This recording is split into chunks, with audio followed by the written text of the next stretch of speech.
So Roger's back with me today for What up, peeps? for this episode. He doesn't get a choice. It's not an invitation to be a guest on my podcast. When I talk to him, it's like, hey, we're recording this episode on this podcast, and here's what it's going to be about. Okay, you want to do that before we go for a walk or when we get back? Voluntold. Yes, he's voluntold to be on the podcast, but I do appreciate him. And for those of you listening, you can't see that he's wearing a Space Jam t-shirt today, which just like trips me out. But anyway, the man has t-shirts that are 25 years old. So what I invited you here to talk to you about is and I shared this on social media last week, I think it was, and we've been pretty open to some extent about the health scare that Roger had, that we had about I guess it was about 4 months ago now, maybe a little over 4 months ago now.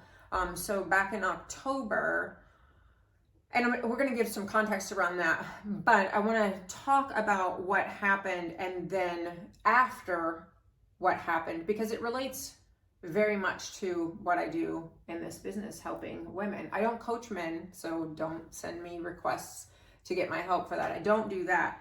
But in a lot of ways, working with Roger and helping him through what has happened was a lot easier because, don't tell the men, but biologically, they're just much more simple machines to deal with. And so, I knew that what I do would work to help him. And I'm not saying that we cured him, but we definitely reversed the situation and we minimized a lot of the effects now and in the future, the impact that it will have on his future. So let's just kind of dive in, because I want you to share with people what it was like to go through that. And what I want us to talk about too is what it was like for him to go through this process of using nutrition and exercise basically as medicine to reverse the situation, the health situation. So, you ready?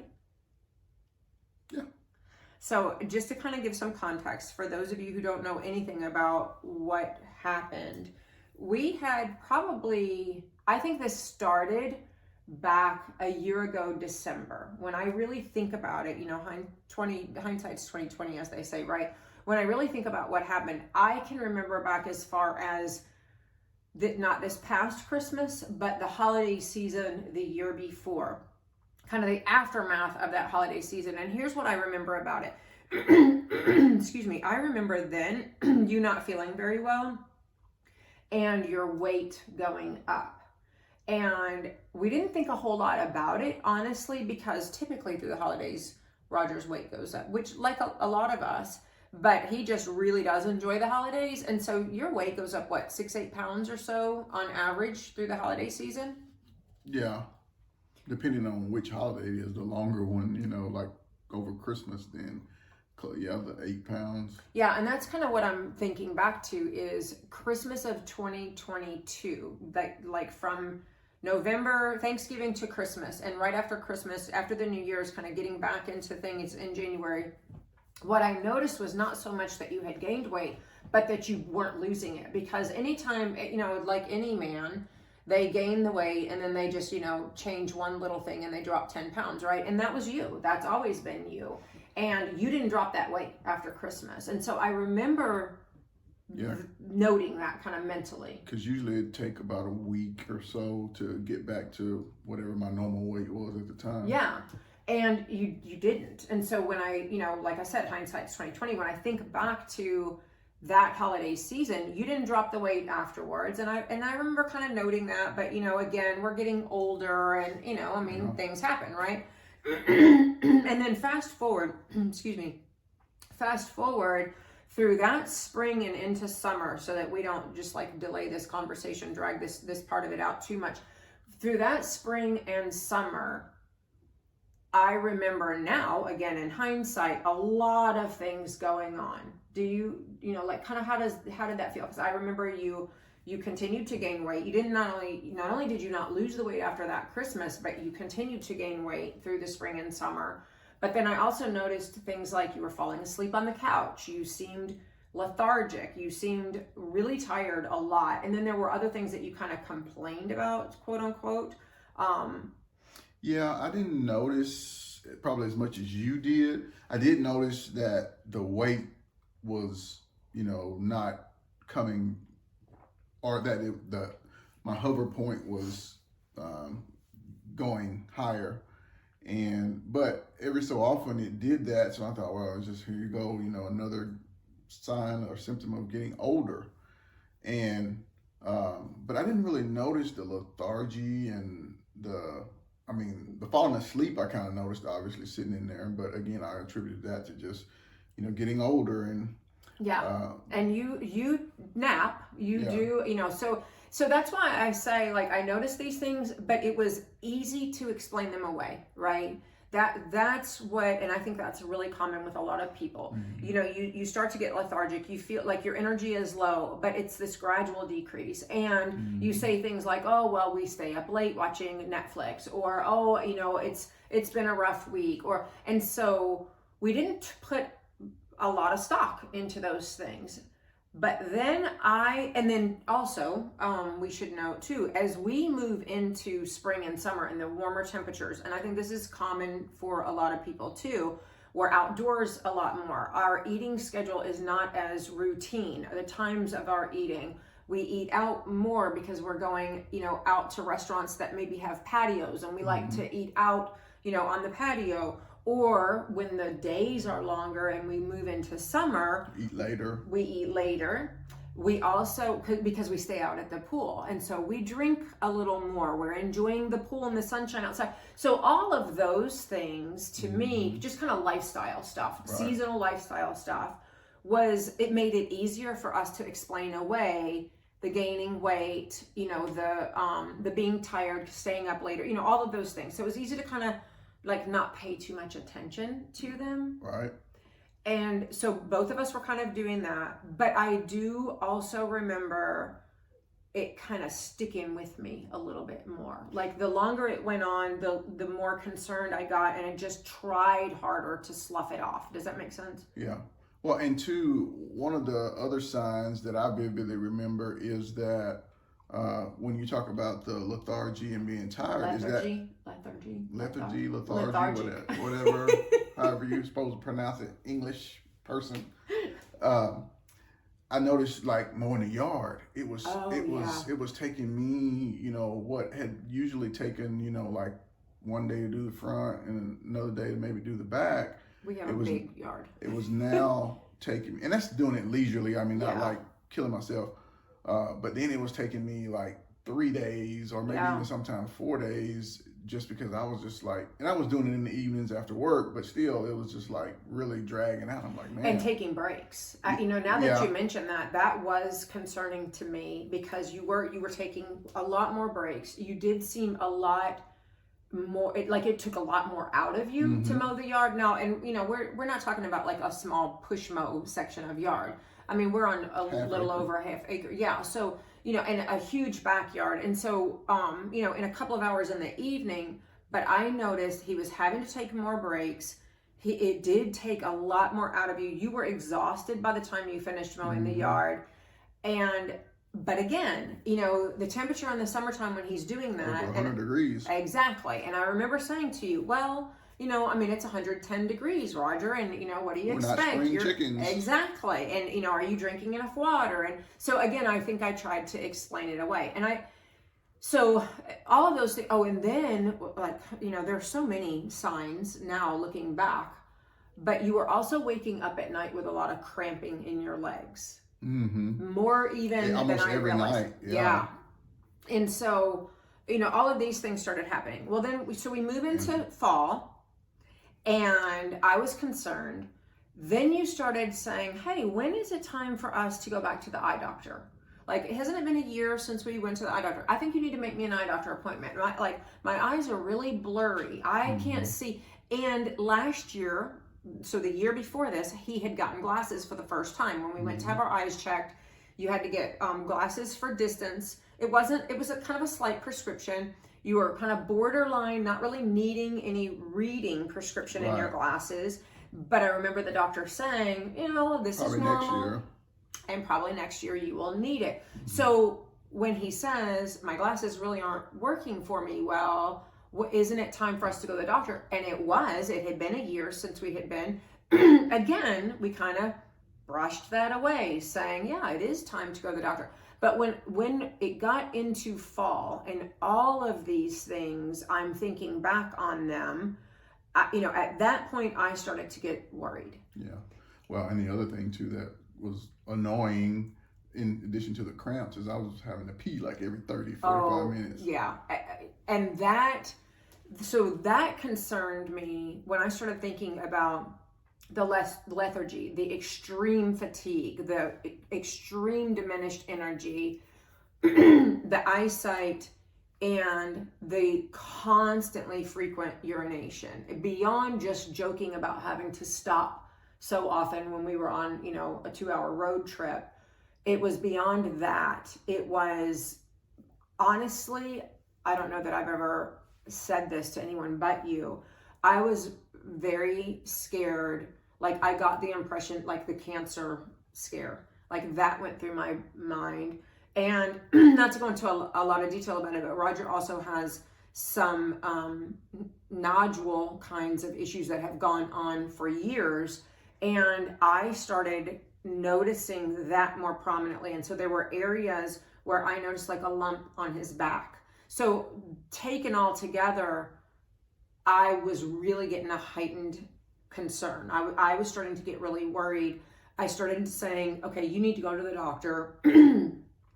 Then, excuse me. Then he comes out of the bathroom one morning. You were getting ready for work and you came out of the bathroom one morning, and this is into fall now, probably, getting into September at this point. So summer had wound down. I could kind of, the excuse of summer and being out at the pool was starting to be less and less of something I could rely on to explain away what was happening. And in combination with all the other things that we've mentioned, you came out of the bathroom one morning and I said, you've lost weight. And we had been getting into better exercise routine again, kind of getting back to our normal after summer routine. So even at that point, I'm like, you've lost weight. How much weight have you lost? And you said, I've lost about 10 pounds. I remember you telling me that. Mm-hmm. And I thought, okay, that's good. Like that's a good sign, right? We're getting back into routine. So all the worry that I had, maybe that was for nothing. Again, brushed it under the rug. Then about 2 or 3 weeks went by. Same kinds of concerns were persisting. They didn't seem to be progressing, but you came out of the bathroom another morning, 3 weeks or so later, after noticing the first 10 pounds, and the weight loss was drastic. It was drastic. And I see him every day, right? So when you see yourself every day, or you see someone every day, you don't notice the small incremental change as much as if, you see somebody and then a couple weeks later you see them again. You're like, oh, have you lost weight? This was a daily, I see you every single day. I see him without clothes. And it was oh my God, you've lost even more weight. How much weight have you lost now? And you said about 25 pounds. Mm-hmm. In about 6 weeks. Yeah, overall. Yeah. And so I asked him at one point, 10 pounds. I asked him about 3 weeks later. Now we're up to about 25 pounds. That's not normal. And with my background and experience, I know even though men can lose weight faster, I knew that you were not making enough of a change in lifestyle. Exactly. You were not drastically changing what you were eating, nor had you drastically increased your lifting or any kind of cardio in a way that would result in that kind of an increase in weight loss that rapid weight loss that I saw. So right then I was like, you have to go to the doctor. And in fact, I made the doctor's appointment because I wasn't even like leaving it up to him anymore. And a whole other topic, sorry about having doctors. I have a doctor Roger had put off since we moved 10 years ago. He'd put off getting a primary care physician. So I called my doctor, made an appointment, and we got you in like the next day, I think it was, because I said, I'm concerned. So, fast forward. So that's kind of the context of like what was going on. Go to the doctor. He's concerned and he wants to run tests. And I mentioned the cancer thing, but he did a very thorough exam while we were there that day. And he did tell me that he did not think that that was what was happening. And there were a number of reasons. He did a thorough physical exam too, and looked at the nodes and the lumps, and said that he was not concerned about that. We were going to do the blood work, but he wanted to calm me down, I think, because he knew that pretty much Dr. what we've Z, been told in the past whenever we asked about the nodes. Yeah. And Dr. Z he's known me. He knows me very, very well. He helped me through, over 10 years. He helped me through training for half marathons and marathon. And so he knows me really, really well. And he knew I was very worried. And he knows my background and what I do now too. So he knows I know a lot. Like, it's not your average Joe sitting in there with average Joe kind of medical information. He knows I know enough that I can be more worried than the average person. So he kind of calmed me down about that, calmed us both down about that.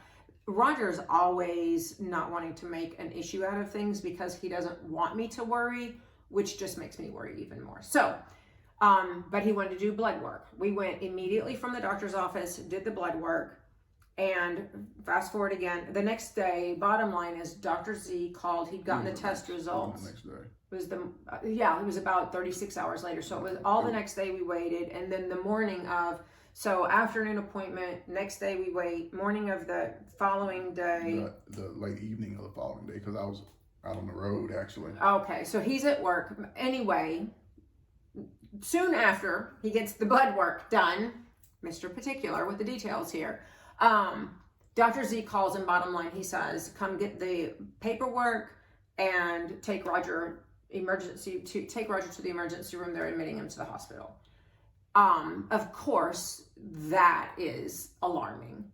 And so he gave us a diagnosis. It was very serious. I don't want to go into all the details of it, but I will say that his blood work revealed serious, if not life-threatening at that point. He could have had a heart attack, a stroke. And Dr. Z was very clear when I spoke with him about how we were really very lucky. Organ failure was one of the signs in his blood work that we were very concerned about. And so any of those things, a coma, a stroke in his sleep, he could have died in his sleep. There could have been, it was life-threatening. And so we took him to the hospital. He was immediately admitted, and then we went forward from there. Now, the diagnosis that he got was alarming, and they started a protocol in the hospital, and then we were basically sent home, and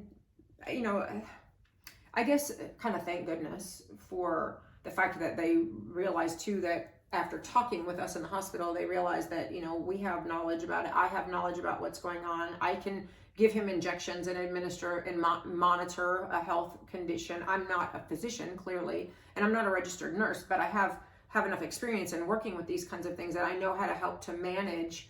And so they felt comfortable sending us home. But let's talk a little bit about the scare and the concern, because one of the things, he is diabetic, and he was diagnosed as a type 2 diabetic, and which was the first diagnosis of that. I mean, absolutely. Previously had been on the borderline of being pre-diabetic, but 10 years ago when I had my last doctor's visit. Right. But I think that's important to know. So he was told over 10 years ago now that he was borderline pre-diabetic. But that was kind of the impetus for you jumping on the bandwagon with me. Exactly. To get healthy. Changing my diet, doing the exercising, getting in much better shape. And you had made drastic change. And so he was no longer pre-diabetic. And I think that is important to note as we move through this conversation, because we eat healthy, we exercise regularly. He was doing all the right things, right?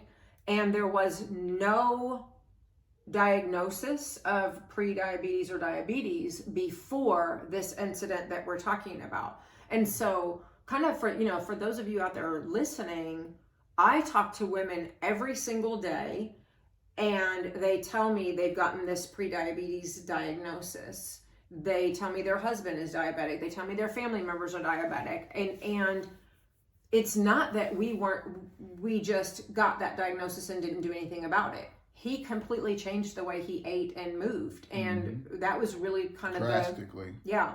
And that was what really kind of prompted you to jump on board with me about it. So he had done all those things. Then here, fast forward, and I think the point is that's how quickly it can happen.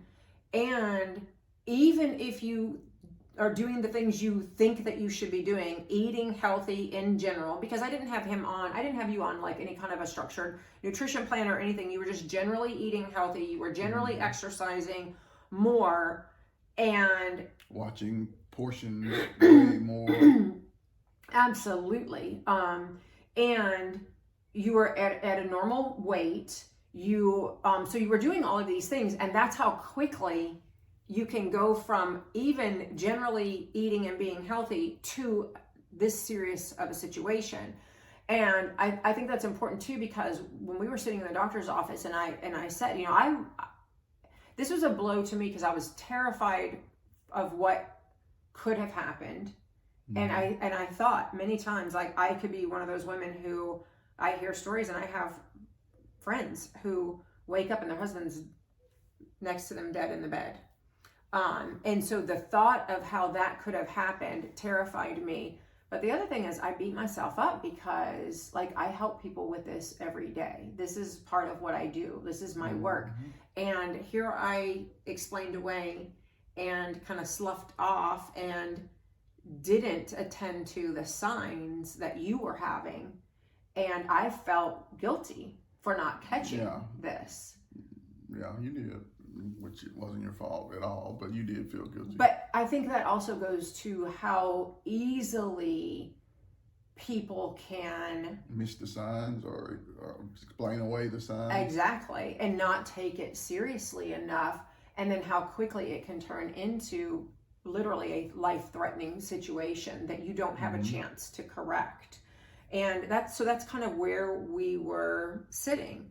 And then let's talk a little bit about when we came home. We come home with the diagnosis. He comes home on insulin, 2 different forms of insulin being injected multiple times, 5-6 times potentially a day, pricking your finger to check your blood level. And then, looking forward to how we needed to manage all of that and potential other medications. And so let's talk about kind of how did it feel to come home with basically our lives being turned upside down at that point. Yeah, it was, I'll be honest, it was pretty scary. I didn't have a whole lot of experience with diabetes, but it was kind of scary, because, the way you eat and the way I like to eat, even though I had cut, portions down, I was still eating pretty much what I wanted to eat when I wanted to eat it. And that's a big part of, what we do is, going out to eat and just enjoying each other's company. And so that was going to be a huge change in just kind of the way we do things. And then, my mentality of, I growing up, I didn't struggle with being overweight. I had the other struggle. And so it was being too thin, and I would eat and eat and eat trying to gain weight. Well, if you do that all throughout your teenage years, and then it carries into your 20s because it's habit now, and you don't stop eating until you're stuffed every time because you were trying to gain weight, it's hard to break that habit, as you get older. And then when you get in, like for me, when I get in my early 40s, and then I see, this is ballooning now. I got to really do something. With that being told you're pre-diabetic, it wasn't just a choice. Yeah. And so it was already on my mind heavy, but then, to now have this diagnosis too, which is, as you say, potentially life-threatening, but, you're talking about maybe losing limbs, your sight, and all these different things that come with that, or potentially come with that diagnosis. it was pretty scary. Yeah. It was. I'm not gonna lie. I was pretty scared. We had, and I was terrified. But it's one of those things where it's like, I wish it were me instead of, the person that you love, and you feel helpless in that sense. But I knew we had to take control of the situation. But before we go into that, we when I talked to the doctor about how, like, I should have caught this, and we were he said, one of the things he said to me was, he said, "Boy, you can't outrun genetics," because he knows how we live. And so he knows he's not dealing with patients who don't eat healthy, who just kind of like throw caution to the wind. Yeah, exactly. So he knew that we were doing all the right things. And here still we are with you with this diagnosis, and he said you can't outrun genetics. And that is true in a sense. Like, your grandmother was diabetic, lost both of her legs to diabetes. Yeah, type 2, late stage. Well, and in the sense of, like, you can't outrun genetics. That tendency for type 2 is in his family, but also culturally, the way you grew up eating, excuse me, kind of lends itself to that happening to you. Absolutely. And so and you had other family members who had struggled with cancer and diabetes, and and different. And at one time, your mom was diabetic, and so he had seen, especially in your grandmother, losing limbs. I mean, this is a very real, very serious situation. And so it is not something that at this point now, when you get the diagnosis and you have that serious of an event where you're in the hospital from it, you can't just go home after you've managed the emergency situation and just continue to live the way that you're living. Right. And for us, it meant not just a little bit of changing how you were eating. Yeah, because if you want to talk about the worst case scenarios that were potential, you look at the levels where we were or where I was at the time, and that wasn't, I was already at the levels for that type of event to occur. Yeah. So it wasn't like, it was like, if you don't do this, then you could get to this level. I was at the level. Yeah. And even beyond it, I mean, he was at the level that it was basically by the grace of God. He did not have a stroke, a heart attack. He did not, go into a coma. He didn't pass out at the wheel and have a catastrophic kind of a car accident that, potentially was life-threatening to him, but also endangering other people. Right. And so we knew that when he came home from the hospital, your levels were still at a point that they would not have typically released someone to manage it on their own. And it was even beyond a level where you're told to go to the hospital to be admitted if you have this level. That's where we were when you came home. And so just to talk, more specifically about that, we're talking about blood sugar up to like close to 600. We're talking about A1C for those of you who may, deal with these kinds of things with family members or even yourself. An A1C, which is an indication of where blood sugar levels have been elevated for over a period of time. Not, blood sugar at the time that you take it is an indication of what it is at that moment. It's like a snapshot at that moment in time. Your A1C is an indication of what's been going on in your body for the last 90 days or so. And his A1C was more than double, or about double what it should be. It was up in the, upper 13s, getting closer to 14. And that's life-threatening. You cannot just go home and go, oh, okay, well, we dealt with that situation. Now we're home and we'll just continue to do things. So it essentially upended our lives in many ways. It changed everything without choice. It changed everything about how we ate, how we moved, how we lived, our day-to-day activities, because you had to have medication on a schedule. You had to check your blood sugar on a schedule.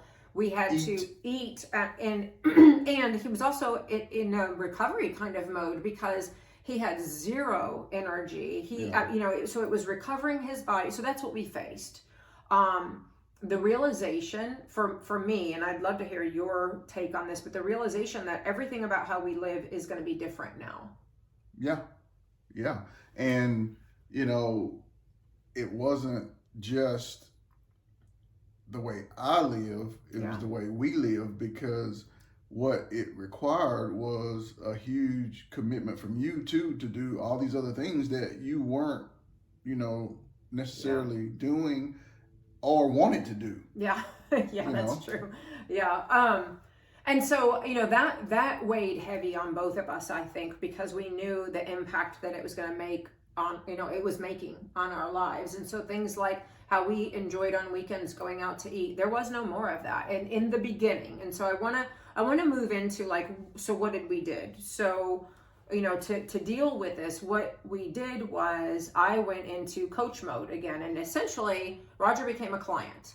And I think it's really important for us to discuss this, because with nutrition and exercise, I put a plan in place for him to not only manage and get his blood sugar levels down to a normal range, to get to work on getting that A1C down to a normal range, but also for moving forward maintenance wise, alleviating the problem that we faced, or the struggle that we faced that we didn't like, of our lives being changed. And so plan of action, first and foremost, was to put a nutrition plan and an exercise plan in place, because we didn't want him to depend on big pharma medications forever. So that took a higher level of commitment, which I really want you to hear this message listening to this episode, because it took a concerted higher level of effort, because we were at this emergency stage of dealing and managing it. And we knew that if we put intense effort into this, and we were very structured and routine and strict with how we approached it at that point, it wouldn't be long term that we had to do it that way. But we needed to do that to get to the place where we wanted to be, where we could have some freedom back in our lives. Right. So let's kind of talk about that. I put a nutrition plan in place for him, and I don't want to talk about the particulars of that, because it is different for each person. Just like when I work with women in our 12-week program, the nutrition plan that we put in place for each of you is different depending on what struggles you face. A woman who comes to me who's diabetic and on insulin, or pre-diabetic, that nutrition approach is going to be different than someone who comes to me saying, I want to get healthy and I want to lose, 40 pounds. Those are two different situations. And so I put a nutrition plan in place. I treated them just like I would any client. Here's what the facts are. Here's your intake information, so to speak. And then I put this nutrition plan in place for him. But because of where he was, that required eating 6 times a day in a very specific way, which meant I knew that I had to help him with not only preparing, but planning out and helping him get into a routine of being that structured. And so there was no more getting up late in the morning and maybe running out the door with, a breakfast bar or whatever. It was getting up, making a very structured, planned meal for you to eat in the morning, and then sending him, because he had to go back to work after about a week. He went back to work. So we had about that first week to kind of get ourselves in a little bit of a routine. Right. And then he went back to work, and basically he ate on plan, like very strictly on plan. And we did not go out to eat, not one single time. We ate nothing outside of this house that wasn't prepared by us. We ate and I kind of followed along right with him, and it helped me to be honest, to get a little more structured and honed in on my nutrition plan. But what was it like having to attend to basically every morsel that went into your mouth we planned and tracked? It was difficult, because that's always been kind of a sticking point for us. Yeah. With, just meals that we, enjoy together or have together, figuring out, okay, what are we going to eat, and, when are we going to eat? Yeah, we didn't have to be that structured to that extent. And so that really kicked it up a notch, because, it just wasn't, our normal routine. But then having to, keep up with the my sugar levels, and then monitoring that to see whether I had to take a shot or not before I ate, and so it was very hectic, and it seemed kind of daunting initially. Yeah, for sure. Even for me. Until, I actually got back to work and had done that for a few weeks, and then it got better. Yeah, it got to be a little more of the normal routine. But I think it's really important to note that rather quickly, while it was daunting and while we did have to be really, really structured in the beginning, rather quickly we saw the impact of addressing the situation with exercise and with food. And it was a really positive impact, even as drastically dangerous as where he had gotten to. In about 6 weeks or so time, even less, we saw results. But what we were noticing was his dependency on insulin was decreasing regularly and fairly rapidly because we were attending to things so closely. So he was responding really well to the nutrition plan that we put in place.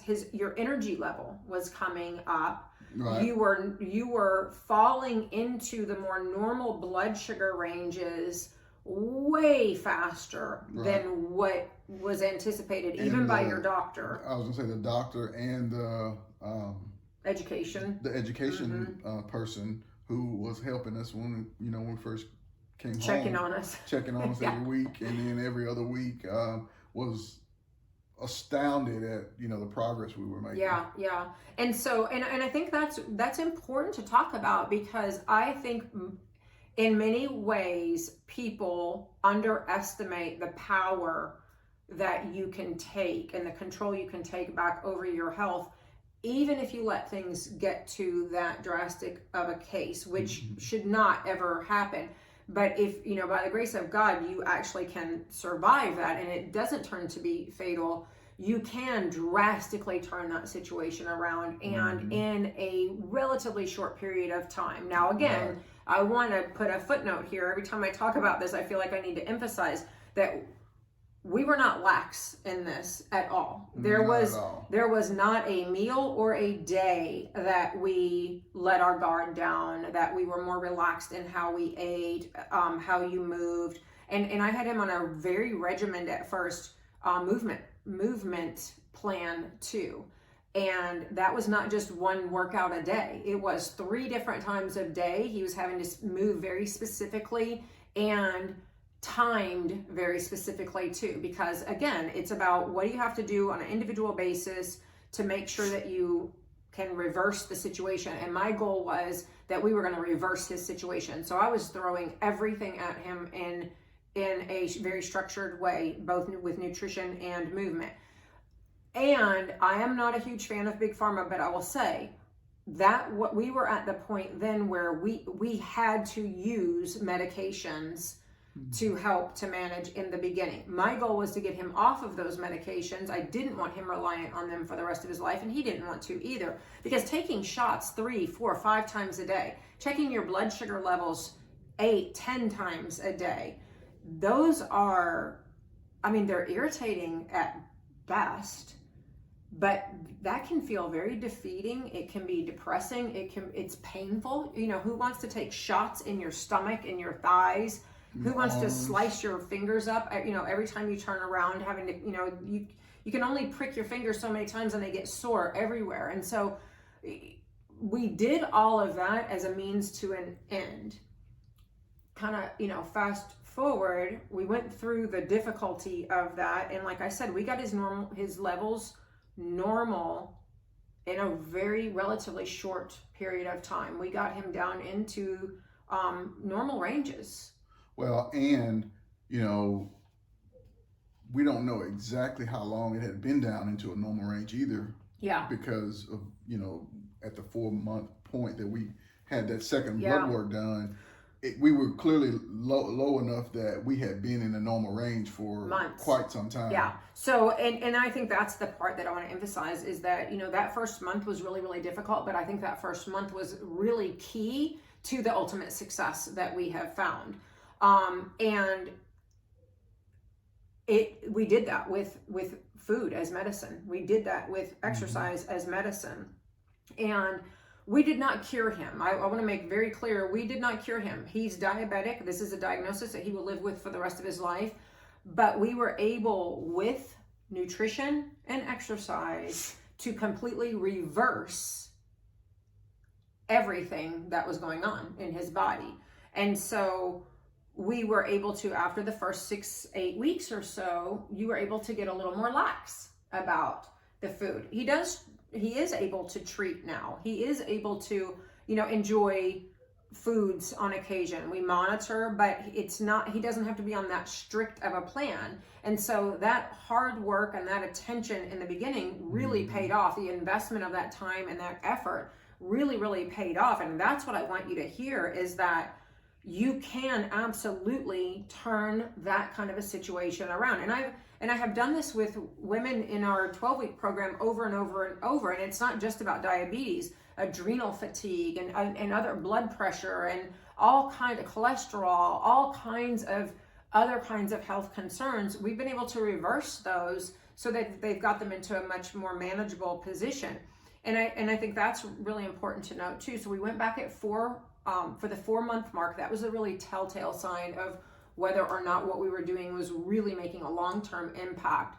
He went back at last week, 4-month mark, and you had blood work done to see where his A1C levels were. We knew that his day-to-day blood sugar levels were running normal. And so just kind of to back up, he is not on insulin. He's not taking insulin shots at all anymore. On a very rare occasion in the last month to 6 weeks, maybe even the last 2 months, you've done an insulin shot in the morning on a rare occasion. But in fact, I think we should also say about that, we were doing that for insurance, if you will. Now you don't even have to do that, because we got to a point where his blood sugar was dropping lower, and we were addressing that situation because it was too low. And so now he's not taking any insulin shots. He is on a GLP-1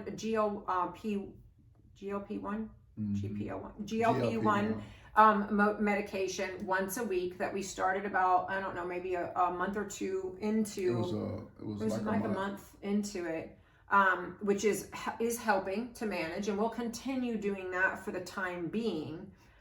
But his reliance on life-saving kinds of medications, we've reversed that situation to the point that he doesn't have to do that at all. He's not reliant on Big Pharma in that way. And we did it again. We reversed that situation with nutrition and with exercise. So you went back at the 4-month checkup, kind of talk about like how that went. We were getting test results. Yeah. So like you said, I'd for some time gotten pretty much off the insulin, where just based on the procedures that we had in place with the sliding scale and whatnot, where, I was having to check my levels and take a shot if I needed it. I wasn't needing to take those shots, just on a rare occasion. So I knew we were doing a lot better. But again, with the A1C being, in the upper 13s, I was still a little worried as to, how much of an increase we would see on that side of it. Yeah. And because that's the real testament. That's a more comprehensive look at, kind of where you are. So I knew it would be better, but I was hopeful that we could maybe split in half where we, me being the math guy and the numbers guy, I'm thinking, well, hopefully if I'm halfway to good, that's a great improvement. Yeah. And so that's what I was optimistically at least hoping for, so I didn't get discouraged. And we were, even way below that. I mean, we down under 6. Yeah. Which 6 to 7 is where, a normal range will run. Diabetics, it's really good to run in that like 6 to 6.5 range. Which is like phenomenal. That's normal. That's phenomenal. You don't need to take insulin, and like you said, we were hoping, I don't know if you had a number in mind, but I was really hoping that we were at least, around the 10 mark. But, there's the kind of perfectionist driven side of me that was like, I want this to be in the normal range. I want to see that nutrition and exercise was our vehicle for getting him in a normal range at a 4-month mark. And it's actually below normal. It is below 6. And we're going to kind of work on that because we want to get it. There are reasons to have it a little bit higher than that. But Dr. Z was amazed. He was shocked at that news. Which said, you know, we were as well. I mean, you know, you really said you were hoping for that. I didn't even think that was going to be a possibility at at this stage. I was just hopeful that, you know, like I said, you know, we had gotten, I didn't put a number on it, but I thought, you know, just at least half of, you know, that gap being closed. Yeah. Hopefully. Well, and the reason I was even more hopeful is I think because of what I do every day with, you know, working with women. And I've had women as clients who we've gotten their numbers in the normal range. We've gotten, you know, people who have had complete adrenal fatigue. I had one client who had to quit her job. She was unable to work because of adrenal fatigue and had worked with a functional practitioner, had worked with her physician, had worked with nutritionists before working with us. And for years, they were unable to get her in a normal range. Her blood levels and her adrenals were depressed and depleted. So when she came to me, she was just hoping to get some improvement. And her doctor was completely amazed that her adrenals were back functioning properly. And at a 3-month mark for her blood work was completely normal again. So I knew it was possible from working with clients and the things that we did with clients. And I, you know, kind of, maybe this is sexist of me. I'm like, well, men's biology is simpler. I've got a better shot of getting him back in the normal range. And if I've gotten women who have all these menopausal complications on top of it back in normal range, surely there's hope for me to get him back there. And it was, you know, it was, but you know, you always have that little bit of a doubt too. But so the news was phenomenal. In fact, it was so good. Roger now, instead of pricking his finger multiple times a day, he's on a monitor where there's a needle in his arm constantly. For any of you who may be familiar, it's a sensor. Yeah, thank you. That he wears that is attached to his arm with a needle that stays in his arm in order to monitor his blood sugar levels, which eliminates, it eliminates diabetics from having to prick their finger nonstop. Let me just tell you, I got the sensor and using my phone app to check my blood sugar probably about, I don't know, a week and a half, 2 weeks into the process. And by that time, my fingers were already, you know, rotating between, you know, different fingers. And that sucked. I did not miss that at all, because but you know, and I'm glad that you bring that up, because it seems like a little thing to prick your finger, but when you have to do it that many times a day, it was and that, mentally exhausting, which too. I was initially, I'll just be honest, I'm a wuss when it comes to needles. And I was more worried about the shots, but the shots didn't hurt near as much as the finger pricks. Yeah, that's true. You know, and just managing all of that, you know, having to take the medications, the shots, finger pricks, like on a timed schedule, you know, that was a job. It was a full-time job, it felt like, in the beginning. And so being able to get to the point where he had the monitor was a little bit of a relief in many ways. But at the same time, there's also that sense of, now I'm reliant on this device for life-saving measures. It would go off sometimes in the middle of the night, and because it's on you have the sensor in his arm, and it's connected to an app which Bluetooth. Doctors have access to, so they can see it remotely. They can monitor what his blood sugar levels were doing, but that app has an alarm in it, and when that alarm went off in the middle of the night, we both would bolt, awake. Because it's terrifying. It's a very loud alarm. It is scary. Loud and it's shrill. Yeah. And it would go off sometimes. There were nights we didn't get much sleep. There were some times in the beginning that it would go off multiple times a night.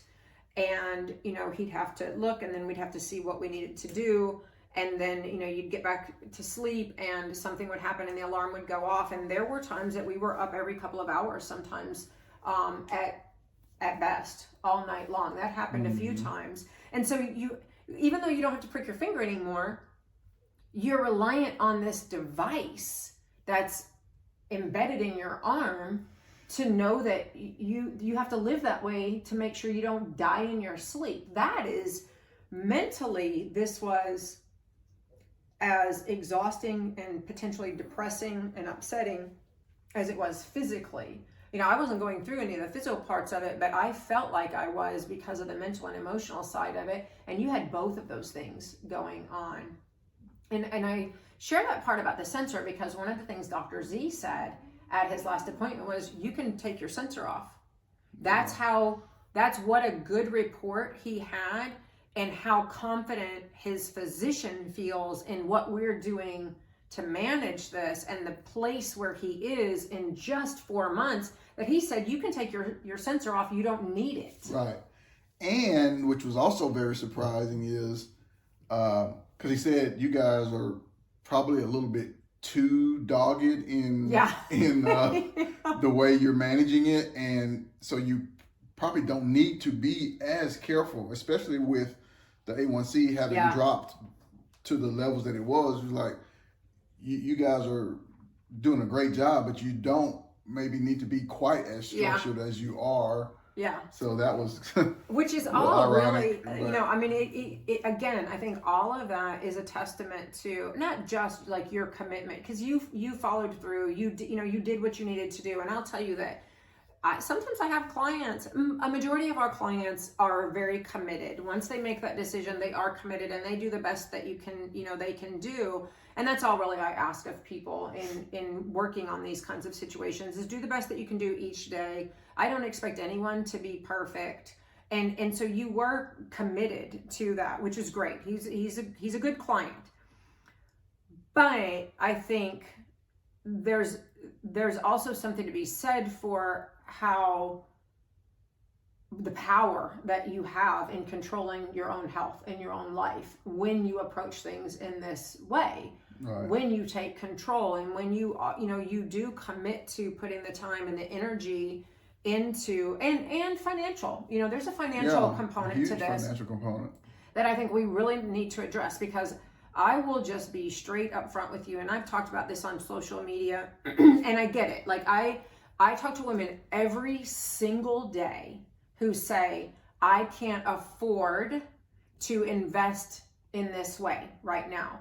And sometimes it is that they are in a position where you were, where it is direly serious. Sometimes, a lot of times, they're in a position where they are already diabetic or have high blood pressure, high cholesterol, have some kind of health conditions, and they may very well be already on medications. And sometimes they're in a pre-diabetic or a stage where they know it's headed that way. But whatever stage they're in, every single day, literally, with no exaggeration, I talk to women who say, I really can't afford to invest in that way. And my kind of clap back is, you can't afford not to invest in this way. But I think this is a perfect example, and what we have lived through is a perfect example of literally what I mean by you can't afford to invest. On a financial level, you cannot afford not to do this. And thank God we're of the means that it didn't create a financial situation. Yeah, it wasn't I wouldn't say it wasn't a burden. We don't want to spend money on big pharma. We don't want to have to spend money on medication that way. But we have the means to be able to do it. Many people are in a situation where they don't have the means to do it. They do not have the liquid funds to be able to spend on medicine. This was a completely unplanned situation for us, came totally out of the blue. It's not like we have a reserve set aside for medications and hospital stays. And just the hospital stay was many times over what an investment to work with someone like me is. Our out of pocket with insurance, even so, hospital stay aside, if you did not have that, on one medication for 1 month is more than what it cost to work with someone what I charge women to do this. We were paying, and we are still paying, out of pocket for that one medication that he needs once a week, and it's more than what I charge. And so literally when you look at exchange money for money, what does it cost you? It is. And that wasn't the other medications that I got off of included in that number. So that's just the one. Other medications, other your sensors that have to be changed every other week. Every other week, yeah. All of the other kinds of things like needles and alcohol pads and, all of those kinds of things. So, you take all of that together, and it was it's multiple times over what it costs to invest in my particular program. Now that's not necessarily true of working with everyone who does this kind of work. I mean, many people charge 5-10 times what I charge to do it, but I think it's important to address that very directly and blatantly, and I don't mind saying it is an investment to work with me, but it is by far minor in comparison to what it cost us just in the last 4 months of managing this. And further, most people, when they get this diagnosis, most people just kind of resign themselves to the fact that they are then going to be on, because insulin is a lifelong commitment. You need it forever, right? And other medications for many of these, similar kinds of health conditions, that is a sentence for doing this forever. And we have completely eliminated having to spend them. So when you do that, you're committing to spending that money for the rest of your life. When a woman works with me, she works with me, for 3 months initially, and then that investment is done. Now, I do have, other coaching programs beyond that for people who need, because not everything can get reversed that quickly. I mean, just be honest. Or, losing weight, even if it's just about the weight that you want to lose and improve your health, you're not going to necessarily do it in 3 months. But when you do it and you address it, you take out that financial burden for the rest of your life. Well, and I think that's a good point. And, as dire as that situation could be in the length of your program, or, 3 months or thereabout, you can, drastically change your situation and turn it around in a place where, like you said, you're not cured, but you put yourself in a position where you maybe are off, depending on what your diagnosis is, you may be off all of your medications. And you reverse what's going on in your health. And I think that's another point that we really haven't talked about. And I know this episode has gotten really, really long, but, the other kinds of connected health issues, for example, diabetes, you can lose limbs, you can lose your eyesight, and those are not, those aren't just scare tactics to bring those things up. Those are things that happen all the time with people, especially if you don't manage it, like we're talking about in the long term. The long-term health implications are extremely serious. And I think it's important to note that along with managing on a day-to-day, like his blood sugar levels and his A1C is down, but we've also had other testing done, and we see that there's no damage to his heart, there are no damage to his eyes, which is really common in diabetics. The blood vessels in your eyes are a huge indication of the other kind of damage that's gone on in your heart, your other vital organs. And so we know that by managing it and reversing this, we have staved off any of that danger, which could be serious now, but also have long-term later in life that could come back. And to go back to the vision part of it, the changes in my vision were so drastic, because again, I had just a year prior gotten glasses, and it wasn't a very strong prescription, and it was on the verge of needing reading, but not necessary quite just yet. But by the time I got this diagnosis, my vision was terrible.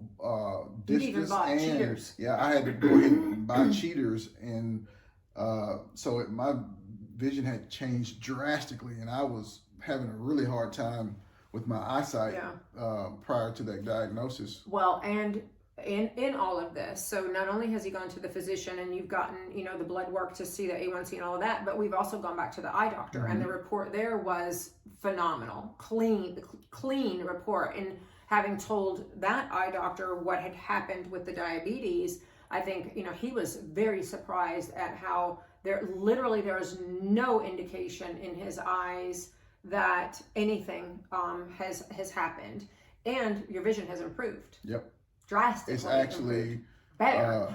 It's better than it was a year ago, even when I first got the glasses. Now my readers, I still need a little bit more than the distance, which I needed previously. But it's improved to be better than it was before I got glasses. So all the way around, his health has improved. Not only have we reversed the diabetes issues, but like in general, his health has improved from addressing it in this way.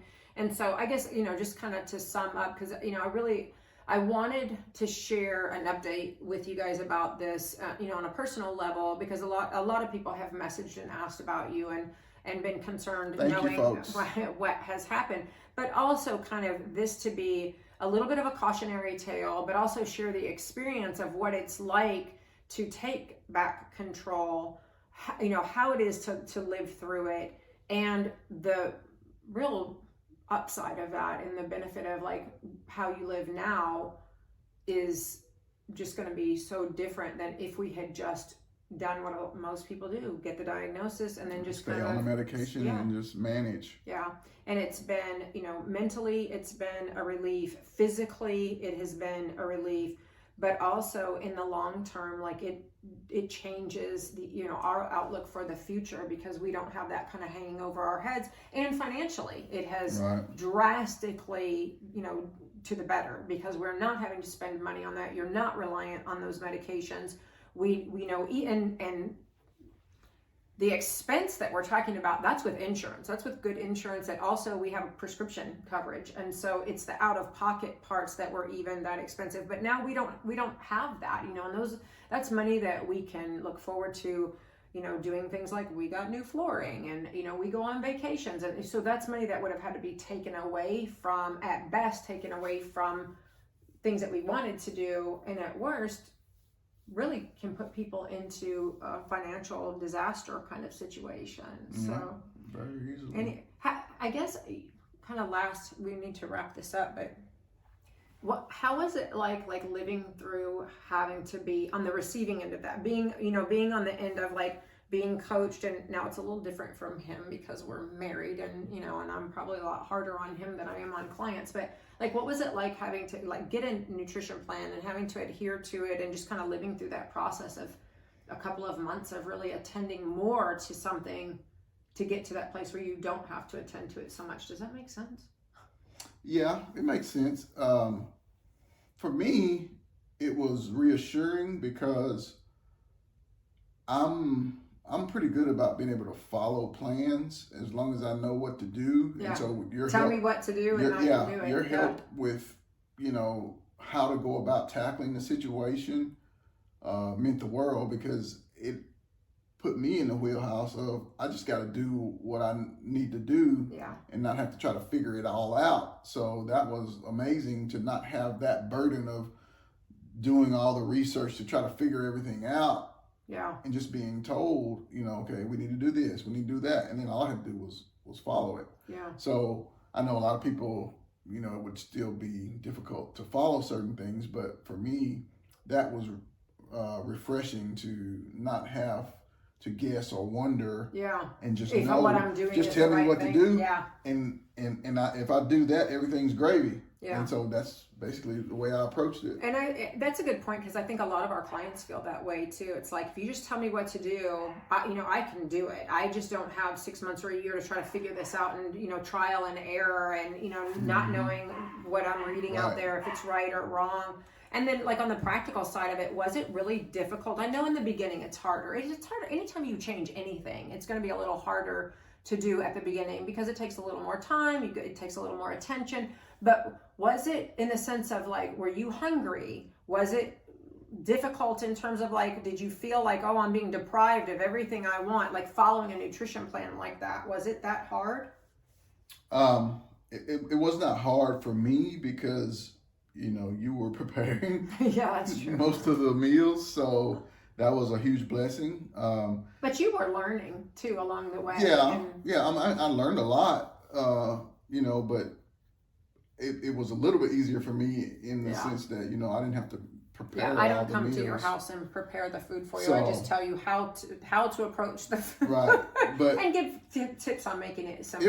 It was a challenge sometimes, especially after getting on a GLP-1, because that reduced your appetite, and so having to eat regularly like that on a schedule, it seemed like, to me, it's time to say, like, well, I just ate, I'm not hungry, but it's time to eat again.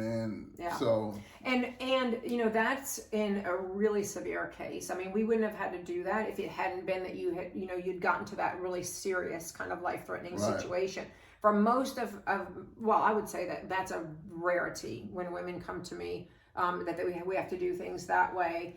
But, our clients, it's more of a guideline that they have to follow. And I don't encourage you, I will say that now, because he's mentioned this, I do not encourage you to eat when you're not hungry. We had very particular things that we were having to do from a nutrition standpoint that sometimes he did have to eat, even if he wasn't feeling like he really wanted to eat. But we knew there were other, mitigating factors going on there. So, that's a little different for him. But I think an important point is that I saw, and yeah, of course, he's got a live-in coach, right? So it's a little bit easier for him in that sense. But what I also saw that kind of on the professional side for me, that I think is important for you guys listening to this to understand, is what I saw was I just got even more evidence, and it was reinforced for me that what we do in our 12-week metabolic program works. I mean, there's that is the proof,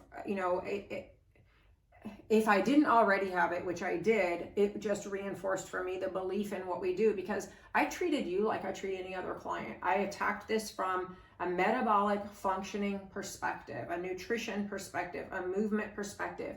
And yes, it's his hormones are a little, clearly different from female hormones, but there's a hormonal component to this. And so all of the comprehensive way that we attack this from a metabolic standpoint works. And again, I didn't cure anything, but we reversed this situation, and it was extremely serious. Most women who come to me are not in that dire straits at that point yet, right?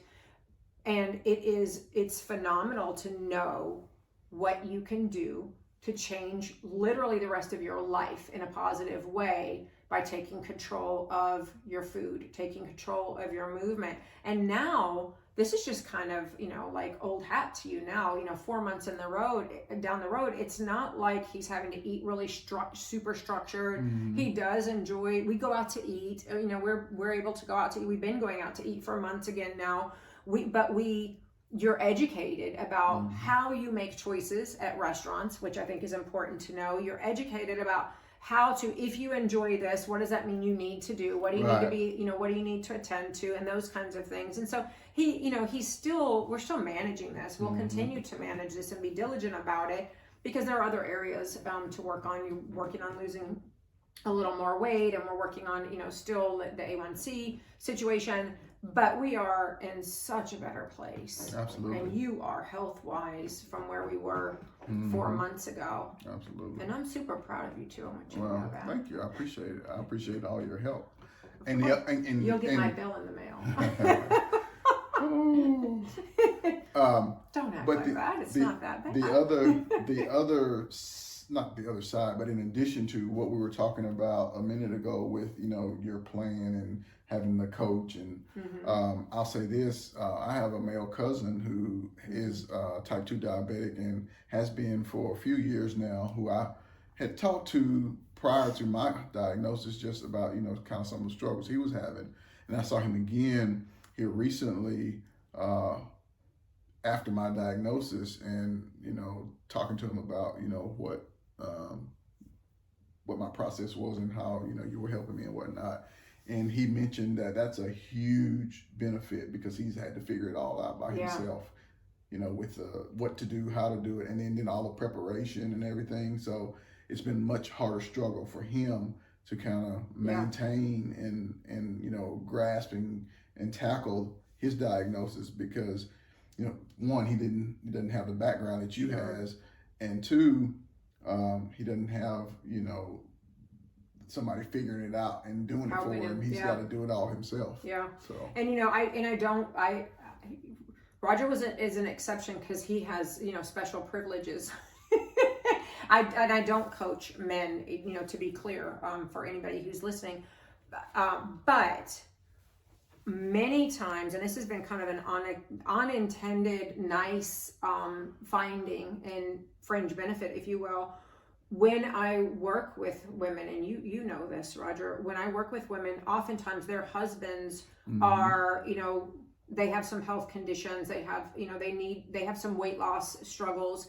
And what we have found is, in working with women, their husbands have gotten healthier from the approaches that they're taking. Many of the spouses or significant others that. And I'm not doing nutrition plans for those husbands. No, they're just spouses. Those are just side benefits, tangential benefits that they're getting because their spouse or a wife or significant other is in your program. Yeah, and we've had several men have lost, you know, around 20 pounds. I had a client whose husband lost even more than she did. She lost 30 pounds working with me, and he lost 31, and she was kind of ticked off because, joking way, but he lost more weight than she did by just a pound. But he didn't even jump into doing exercises with her, and he was doing her workouts. I didn't design workouts for him. He was doing her customizable workouts. And he didn't jump into doing those until about week 6 or 7, I think it was. And he still ended up losing more weight. And so it really is going back to even talking about the financial investment. If you just look at it on a money basis, it's an investment, yes, in yourself when you work with me as a female. And oftentimes the women that I talk to feel guilty or struggle with spending that money on themselves. But what they realize is that it's actually an investment in the entire family. It's an investment in your relationship. It's an investment in your partner's health. It's an investment. We've had, you know, college kids, for example, who live at home, or adult children who live at home, or even, you know, teenagers who have gotten healthier, who have lost weight. Well, girls who play ball in high school and college, doing, you know, what I have their mom doing. Their mom is my client, and then the girls' performance is better. And that, well, performance, but I think from a sports athletic perspective. I think something that's even more crucial to that aspect is oftentimes the girls especially will have some of the same issues or be struggles. Starting with some of the same struggles that the mom has. And so if you can help the mom, and then she can in turn help the daughter at that earlier age, you know, think about the cycle that breaks, you know. And that, you know, to a lot of the women that I work with, are, you know, our clients, to their credit, they recognize that, and they'll tell me that that's part of the reason that they want to work with me is because they want to be a role model. They want to help their daughter. They see some of those tendencies in their daughter. They see the effects of how, you know, they'll say, like, I try not to talk negatively about myself in front of my daughter, but I know that how I'm living and how I have lived is having negative implications, and I don't want my daughter to struggle in the way that I struggle. And so, those are really the mental side of it too. Yeah. And see, that's the thing that doesn't get addressed in a lot of other programs and stuff that you deal with, is the mindset piece of it, which is even more crucial for someone that's, you know, fragile and developing still. Well, and I tell women when I talk with you about you know, whether or not I'll take you on as a client, when we have those initial discussions, one of the things I share with them is that, you know, this is not just a physical transition, particularly because I work with women who are over 40. And when we're going through this transitional stage of life, it's not just physical, it is emotional, it is psychological. And that is different, you know, for men versus women, but those things have to be addressed too. If you want to change your life truly, you can't just attend to what you're eating and how you're moving. You have to address this change on the mental level. You have to address the emotional, the psychological components of it, because when you don't, and we see this over and over again, all these programs out there that we say, well, I went to X program or I did Y plan and it quote unquote worked, But then here you are, you know, a year later, 2 years later, 5 years later, back at square one. That's because they don't address the emotional and psychological side of things. And until you change internally, you can't expect any kind of an external change to last. Yeah. And so we could talk about this all day. Clearly, we enjoy talking to each other and haven't gotten sick of it in 20 something, 23 years. We haven't gotten sick of each other. And so I appreciate you being here. But this episode, people are probably fast forwarding through. Yeah. It has run on really long. And my assistant, when she edits it, is going to be, oh my gosh, this is longer than, I think this is the longest episode she's ever done. So we will end it here. But when you get those lottie-dottie shows. I'm not even going to address what he just said. But thank you for doing this. I appreciate it. And I know that he's coming off of something we didn't talk about at all, is in the last week or so, he's kind of been thrown into a professional situation where he's having to work at night, which sleep is another component of this whole thing. And so we're managing that now. But I say that to say, I know that you haven't gotten a ton of sleep, and we're recording this after you did work last night and before we're going to go get our workout in now. But so thank you for doing this, because I know it wasn't on your schedule for today to record this. So I appreciate it.